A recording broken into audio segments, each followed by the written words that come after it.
સૂર્યદેવનું મકર રાશિમાં ભ્રમણ એટલે મકર સંક્રાંતિ। આજના દિવસને દાન પુણ્ય સાથે પણ સાંકળવામાં આવે છે। આજે મકર સંક્રાંતિના પવિત્ર દિવસે ભક્તો ગૌમાતાનું પૂજન અર્ચન કરે છે અને તેઓને ધાન્ય અર્પણ કરે છે।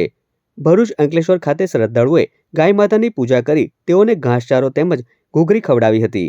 ભરૂચ પાંજરાપોળ ખાતે જિલ્લા પોલીસ વડા અક્ષયરાજ મકવાણાએ પરિવાર સાથે ગાય માતાનું પૂજન અર્ચન કરી પુણ્યનું ભાથું બાંધ્યું હતું। તો બીજી તરફ અંકલેશ્વરના રામકુંડ ખાતે પણ ગાય માતાનું પૂજન અર્ચન કરવામાં આવ્યું હતું।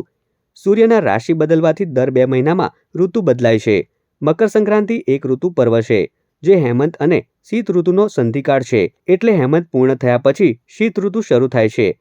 એટલે ઠંડીનું વાતાવરણ હોવાના કારણે આ દિવસે સૂર્ય પૂજા, ખીચડી અને તલ ગોળનું સેવન કરવાની પરંપરા છે, કેમ કે આ અનાજ શીત ઋતુમાં શરીર માટે ફાયદાકારક હોય છે। સાથે જ વાતાવરણને ધ્યાનમાં રાખીને આ પર્વમાં ગરમ કપડાનું દાન પણ કરવામાં આવે છે। ગૌ માતાને જે તમે લીલું ઘાસ અને જે ઘૂઘરી ખવડાવે છે તો એનો વેસ્ટેજ ન થાય અને કાપેલું ઘાસ આપણે ખવડાવીએ છીએ કે જેથી કરીને સંપૂર્ણ જે લોકો દાન કરે છે સંપૂર્ણ ગાય માતાના પેટમાં જાય કે જેથી કરીને એનો મૂળ ભાવ છે જળવાઈ રહે।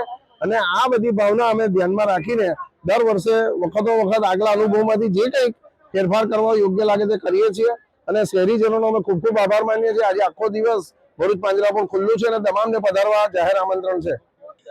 રામજાનકી ગૌશાળામાં આજે અંકલેશ્વરના તમામ ગૌ ભક્તો ગૌ માતાને લીલો ચારો, ઘૂઘરી અને ગૌદાન કરીને ધન્યતા અનુભવી છે।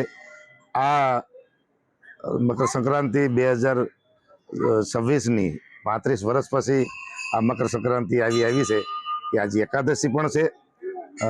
આજે માઘ મેળાનું પહેલું સ્નાન પણ છે અને લોકોએ ખૂબ ગૌદાન કરી અને ધન્યતા અનુભવી છે। બધાને જય સિયારામ, જય ગૌ માતા।